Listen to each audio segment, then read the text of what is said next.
there is another legacy war on the Maha-political theatre, and that is, who is the real NCP? The tussle for control is within the family, and in this case, but is this Pawar play the Maha-binding factor? Let us take this question to the NCP SP Working President in Baramati, MP Supriya Sule, and may I request Zaka to get back on stage for that, please. Hi.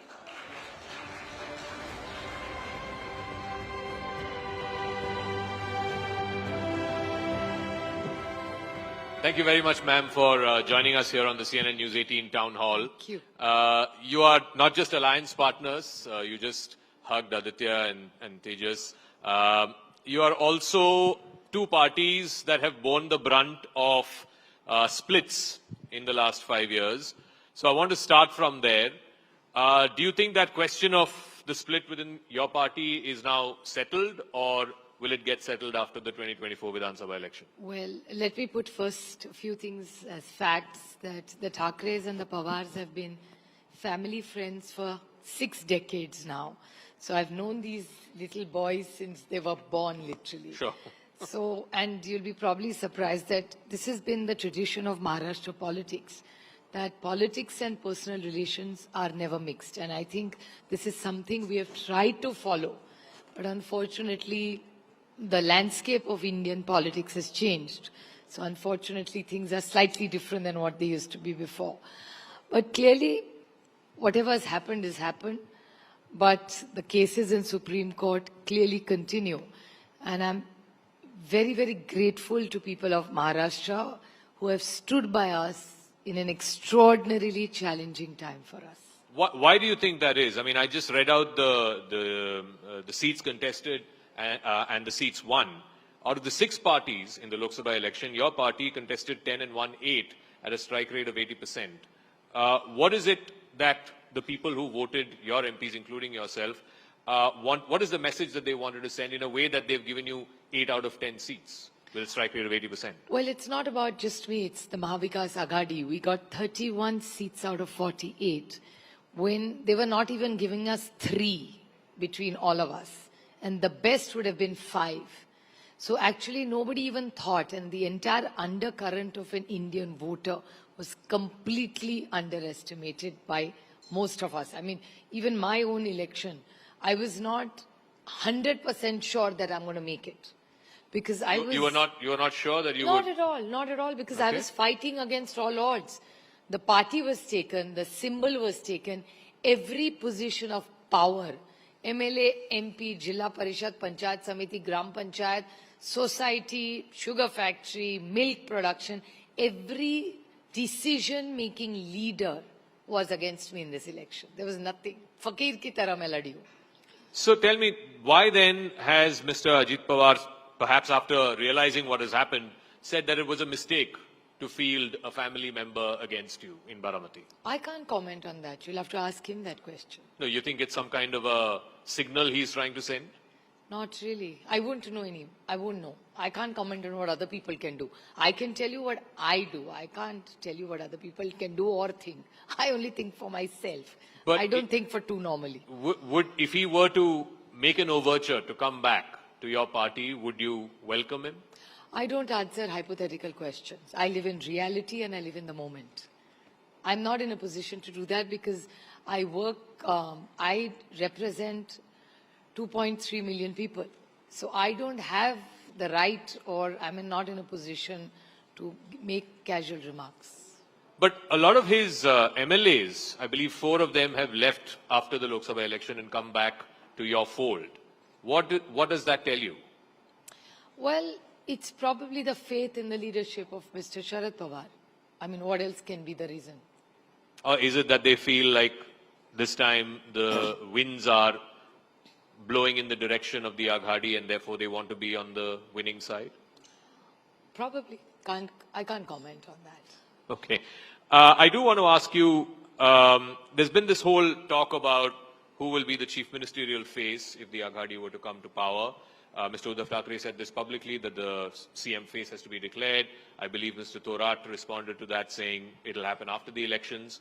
Don't you think the people of Maharashtra deserve to know who will be the CM face from your alliance? Well, I think in a democracy, that's not how an Indian democracy works.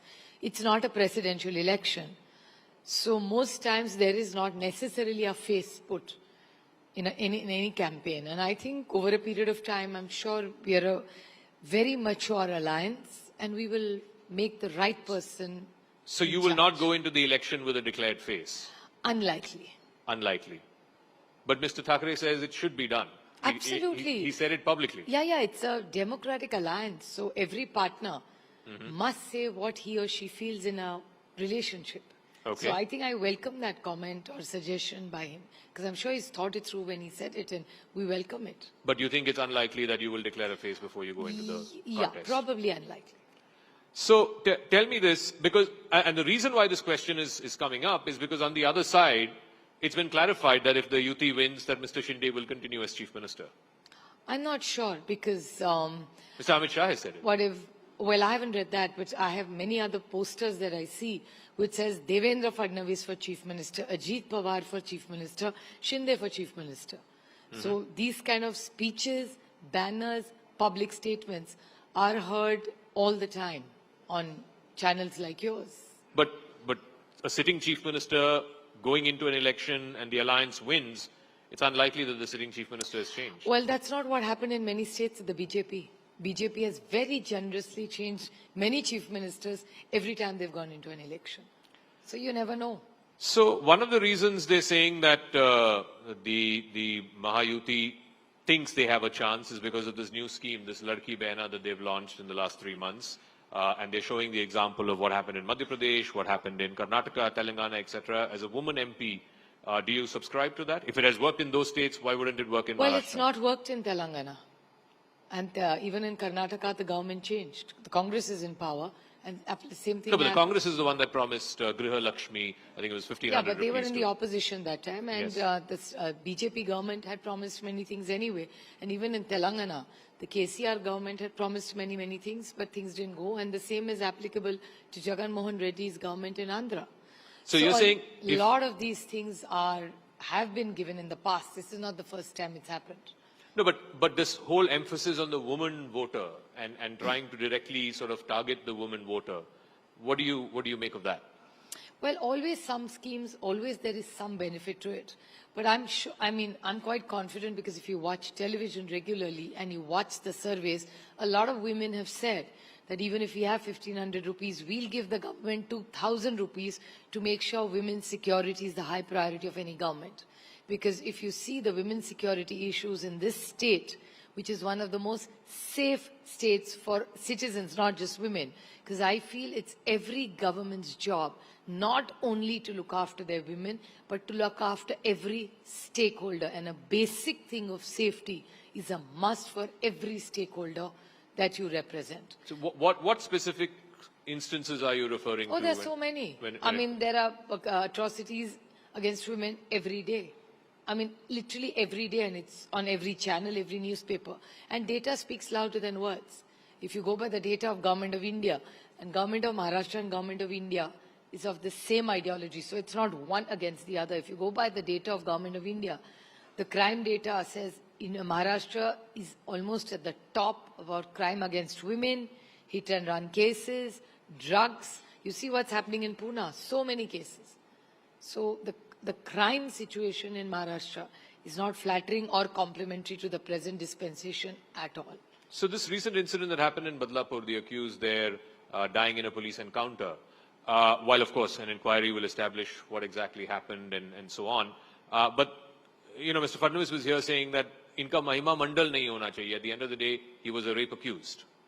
How do you? Well, I agree with him.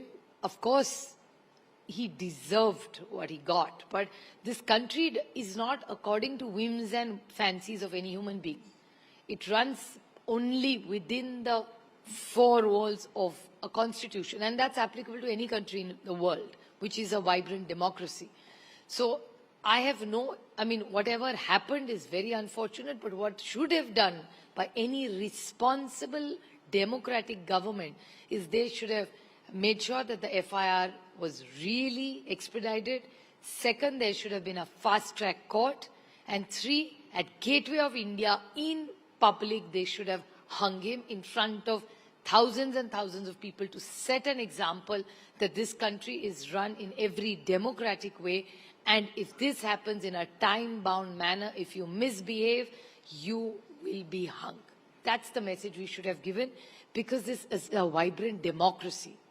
That's why it's more critical for us. But ma'am, one could also argue, look at what happened in Kolkata at the RG Kar Medical College. Again, we didn't see too many of the India Alliance parties coming out and, criticizing or taking out candlelight marches and so on. The whole point is that, if you remember, we tried to do a bandh here. We were not allowed to do the bandh. But Calcutta, West Bengal, they allowed a bandh. 1. Second, we all looked up to, wrote, tweeted to Mamta Didi, who we have full faith in, that she would do the right thing because she's an extraordinarily sensitive, empathetic leader. So I'm sure she would do the right thing and make sure that... And my whole point is, it's not just about UPA versus NDA. Crime of such things should be above politics, 1. And politically, I don't think any party would defend a rapist. So from Kashmir to Kanyakumari, why can't we be all on the same side? Make sure there are fast-track courts, FIR, fast-track court, and hang. Why can't it be done in a time-bound manner, in a very fair way, because this country has to run by a constitution, because please do not forget, we are a vibrant democracy, which we are all so proud of. Our forefathers have fought for it. And that's a big mantle and a legacy each one sitting in this room and watching the show carries forward. So when you say democracy and constitution and so on, obviously the Lok Sabha election also, there was this whole thing about, and the BJP is saying that, one of the reasons, including here in Maharashtra, that your alliance did better was because you spread this whole rumor that if the BJP comes, they'll change the constitution, they'll take away reservations, so on and so forth. You don't buy that, particularly amongst the SC/ST communities. Yeah, but how can it be a rumor? Data speaks louder than words. I mean, on your channel as well, I have heard it, seen it. There were 2 BJP MPs who again and again and again reiterated that if ab ki baar 400 baar badlenge Samvidhan. This is not what I said. This is what BJP MPs said, and every channel has reported it. And not once, again and again and again. So how can it be a rumor when 2 members of parliament are saying this? But this whole thing started with what is a fake video of Mr. Amit Shah saying that 400 par and then Samvidhan badal denge. It turned out to be a fake video. But this is not about Amit Shah. This is on the floor of the House in Parliament. What can be more? It was Lok Sabha TV. It's not a fake video. And if it's a fake video, then why didn't they go after the person who created it? So, I mean, BJP wants to live in a bubble. They can live in a bubble, but the truth is way away from the bubble that they live in. So, when Rahul Gandhi says there has to be a caste census and the Supreme Court put cap of 50% must go and so on, that's also changing the constitution. No, that is, see, constitution, there are a lot of amendments that keep going on. Yes. Because we eventually have to change as policy. That is different because that gets debated in Parliament. There is processes to making changes. I'll give you an example. Like Maharashtra was the first state to bring the women's policy when Sharad Pawar was the Chief Minister of Maharashtra. Now that was 30 years ago. There was nothing like crime against women on a mobile because there was no mobile that time. So there was no digital world at that time. So there was no policy. So 30 years later, when you have to relook at a policy which was probably well intended at that time with every stakeholder that was invited to make that policy, every policy in this country has to be relooked at every 5 years is my personal view, which I've again and again said in Parliament. Doesn't matter who's in power, but every policy must be relooked because sometimes there are gaps. It's like the GST. The GST was a bill which the Congress brought, implemented by the BJP government. Now it's called the NDA government. Now once you start implementing things, there are a lot of gaps. I'm sure most people in this room have had some issue with GST at some point. That doesn't mean the basic bill of GST is bad. As we go along, we all need to evolve and make changes. So doesn't mean it's a bad bill or the constitution are good or bad. We all have to evolve over a time. But the kind of "Abki baat 400 par badlenge Samvidhan" means you cannot change the soul of the constitution, the attitude that they were giving of Akhanda Bharat. What do they mean by saying Akhanda Bharat? You're not going to fight with every neighbor. Look at the hostile situation India is in today. I mean, I have a lot of regard for Jaishankar ji, who's one of the finest ministers India has, one of the finest foreign secretaries in government of India. I've worked with him very, very closely. But unfortunately, today where India stands, look what position we are. Look at all our neighbors. We are not in a honeymoon position what we were probably 10 years ago when Modi ji took oath the first time. Every president across board came for his oath ceremony in 2014. Our relationships were completely different. 10 years later, we are in a very different place, which may not be as comfortable and exciting as it was 10 years ago. While the neighborhood might be in a difficult situation, but just recently the Prime Minister was in the US, he was sitting with the President of the United States. A few months back he went to Russia and then Ukraine. And this is one of the things that they say, that Mr. Modi has elevated India's presence on the global stage. Absolutely, but who set the tone for the whole relationship? You've all forgotten the amount of times Manmohan Singh ji went to America. And if anybody's read President Obama's book, his guru is Dr. Manmohan Singh ji, and he says one of the finest economists in the world is Manmohan Singh ji. So everybody's forgotten the nuclear deal. So let me just get a couple of questions from the audience before we conclude the session. And if we can have some women asking questions. I think in the last round we did not have any women asking questions. So please, a show of hands so that a mic can be passed. Let it be a gender equal. Let the men also ask. Yeah, no, of course. We can't do injustice to men. No, I think you asked the last time, so somebody else, please. Yeah, okay, the gentleman here.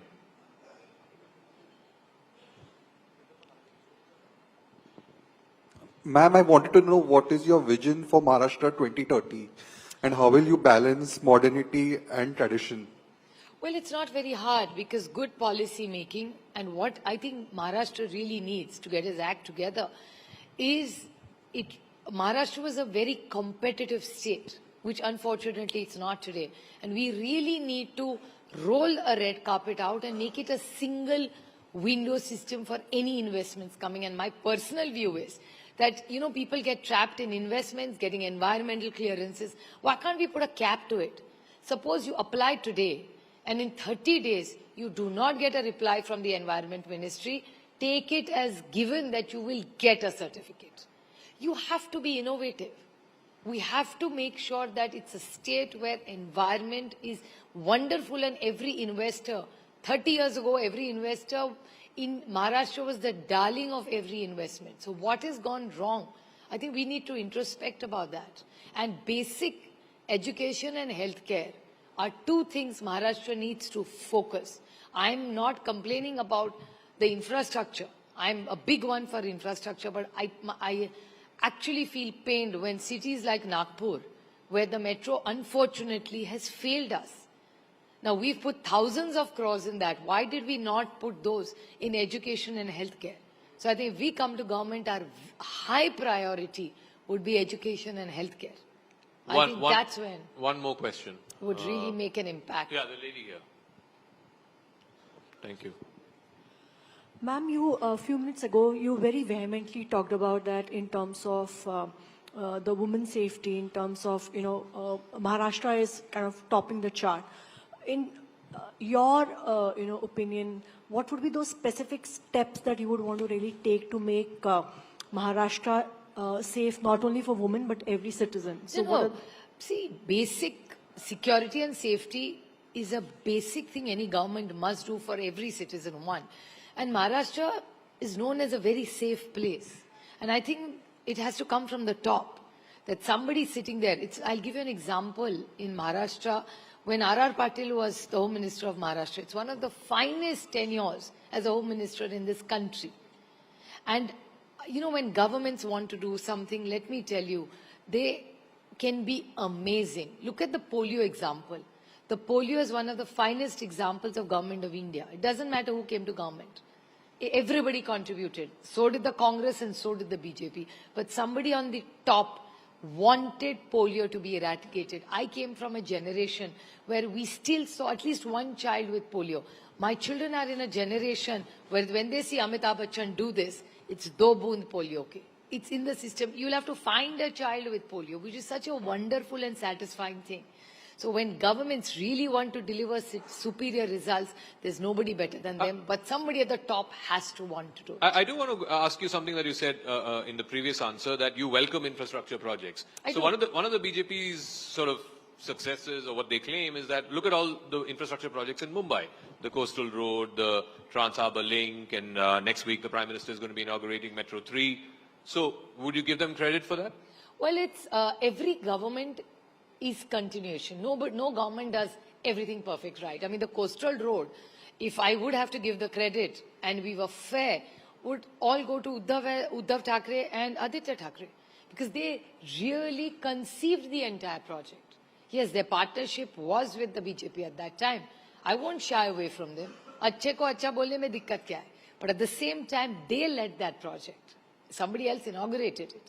No, but ultimately the BJP will take credit for it because they No, it inaugurated doesn't matter who takes credit or it because it's irrelevant. I find it very juvenile if you ask me to take credit.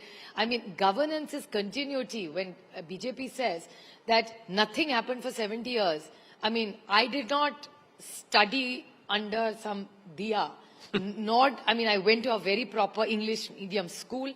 I went to a very proper college which taught science and microbiology.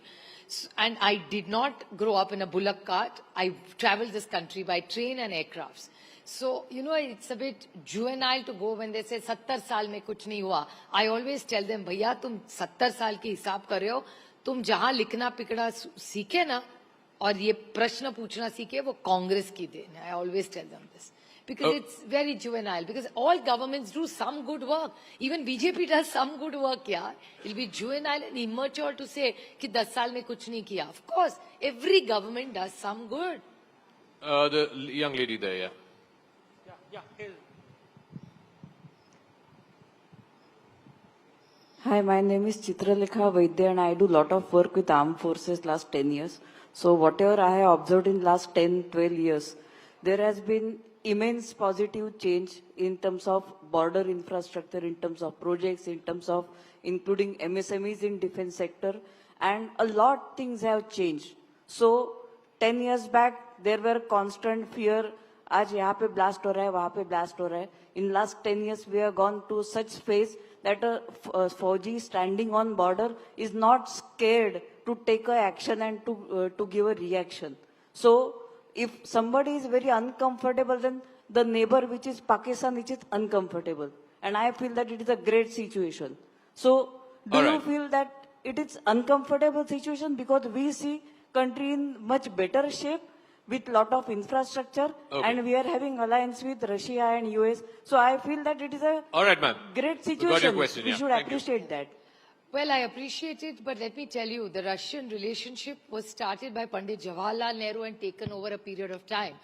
And I will clearly send you a note on China, because India and China's relationship and where China is today is a way different situation. So I'm actually surprised that you're feeling so comfortable about our relationship with China and you're feeling very comfortable about the border situation.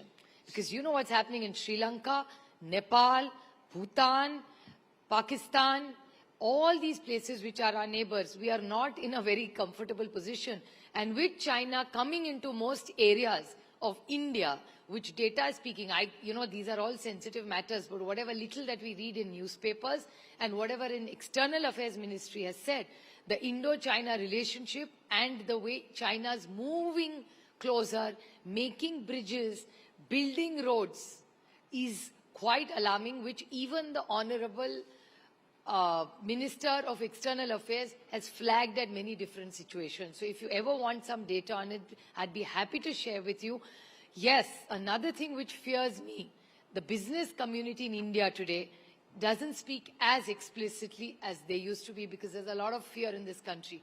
There are a lot of other people in this country who are scared today to speak against the government because they think there'd be ICE, which is ICE means not the ice you put in your juice, but income tax, CBI and ED. And I've never seen such misuse of these kind of agencies against people who speak against the government. All right. So finally, when we come back again in November, if we have another edition of the town hall, you are saying that the Aghadi will be back in power, irrespective of whether they declare a chief minister or not. No, the whole thing is it's the people of Maharashtra will decide. Who am I to decide? I will only go to the people and show them what we have done. And But you see that mood. Well, of course, I mean, you know, obviously we are all optimists. And every time you write an exam, everybody writes it to pass. Okay. So it's obvious that when we fight elections, of course you want to win. But I am not up ki bar 400 par. That's not my personality by nature. I always like to be a little conservative. And I believe in a vibrant democracy, and I myself get intimidated with overconfidence. I don't feel flattered by it. So I like when people are, listen, we are here to serve, not to rule. People have to get it out of their head that, you know, those days are gone where netas only ruled. That's the past. I think we need to move ahead with times and have some humility in every government, whichever one is in power. All right, ladies and gentlemen, a round of applause for Thank you. Supriya Sule. Thank you very much.